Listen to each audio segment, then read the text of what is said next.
নমস্কার বন্ধুরা, আশা করি সবাই ভালো আছো, সুস্থ আছো। তো আমার বাড়ি আজকে সরস্বতী পুজো। আমি উঠেছি রাত 3টে বাজে। তো এখন ঘড়িতে দেখো বাজে 3:45। তো আমি এখন যাব সরস্বতী মায়ের জন্য ভোগ রান্না করতে। দেখো 3:45 বাজে। তো আমি এখন যাব খিচুড়ি রান্না করতে, ভোগের খিচুড়ি। তো চলো তোমাদের সাথে শেয়ার করব কি করে ভোগের খিচুড়ি রান্না করি আমি। তো আমি খিচুড়িটা রান্না করার জন্য গ্যাসটাকে ধরিয়ে নিয়েছি, একটা কড়াই চাপিয়ে দিলাম। ভোগের খিচুড়িটা রান্না করার জন্য আমি এখানে গোবিন্দভোগ চাল নিয়ে নিয়েছি, আমি আমার পরিমাণ মতো নিয়ে নিয়েছি। এখানে ডাল নিয়ে নিয়েছি, দুটোই আমি সমান সমান পরিমাণ নিয়ে নিয়েছি। কড়াইটা গরম হয়ে গেছে, আমি এবার ডালটা দিয়ে দিলাম। ডালটাকে একটু ভেজে ধুয়ে নেব। ডালটা বেশ ভাজা হয়ে গেছে, আমি এবার নামিয়ে ধুয়ে নেব। সুন্দর একটা সেন্ট বেরিয়ে গেছে ডাল ভাজা। তো আমি ভোগের খিচুড়িটার মধ্যে একটুখানি কিছু সবজি দেবো। তো ঘি দেবো আমি কড়াইতে, ঘিয়েতে একটু ভেজে দেবো সবজিগুলো। ঘি আর সাদা তেল দুটোই মিলিয়ে দেব। ঘি দিয়ে দিলাম কিছুটা পরিমাণ সাদা তেল।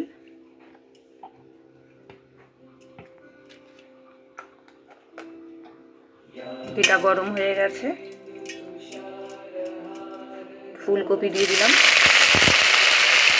ফুলকপিটা বেশ লাল হয়ে গেছে, এবার নামিয়ে নেব। ওই তেলটার মধ্যে আমি একটুখানি আলু আর কুমড়ো দিয়ে দিলাম।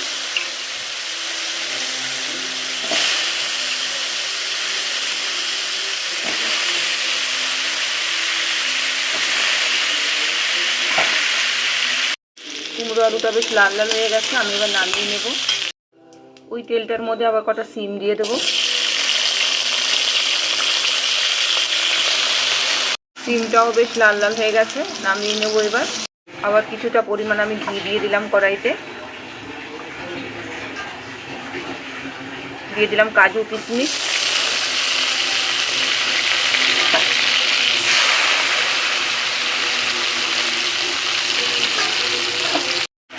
কিশমিশ কাজুটাও ভাজা হয়ে গেছে, নামিয়ে নেব।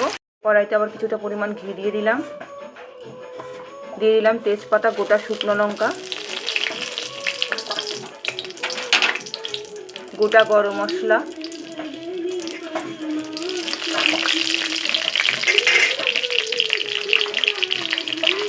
কাঁচা লঙ্কা চেরা, আদা বাটা,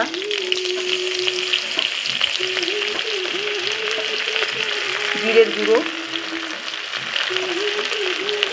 ধনের গুঁড়ো,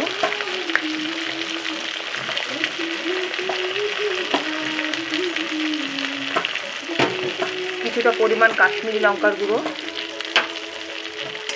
একটু ভালো করে একটু নাড়াচাড়া করে নেব। মুগ ডালটাকে আমি ভেজে ধুয়ে রেখেছিলাম, দিয়ে দেবো।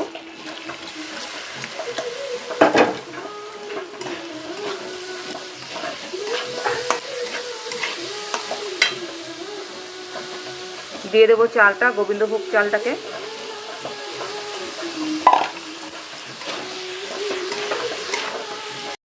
আমি চালটাকে আর ডালটাকে কিছুটা পরিমাণ কষিয়ে নিলাম। এবার কিছুটা পরিমাণ জল দিয়ে দেবো।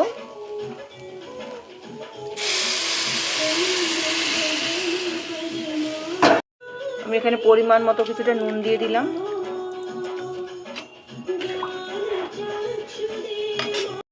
খিচুড়িটা ফুটে গেছে, ভেজে রাখা সবজিগুলোকে এবার দিয়ে দেবো। এখানে আমি 2 টুকরো টমেটোও ব্যবহার করেছি।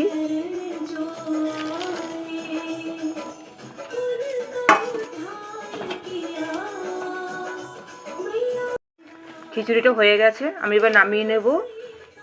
তো নামাবার আগে কিছুটা পরিমাণ একটু চিনি দিয়ে দেবো। ভোগের খিচুড়ি একটু মিষ্টি মিষ্টি না হলে ঠিক ভালো লাগে না।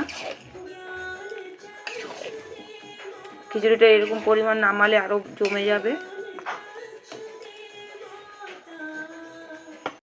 খিচুড়িটা নামানো হয়ে গেছে, নামিয়ে এবার ওপর দিয়ে আমি কিছুটা পরিমাণে ঘি ছড়িয়ে দেবো।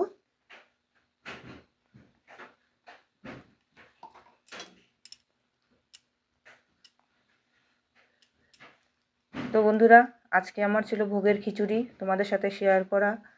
তো তোমরা কীভাবে ভোগের খিচুড়ি রান্না করো অবশ্যই কমেন্টে জানিও। সবাই ভালো থেকো, সুস্থ থেকো।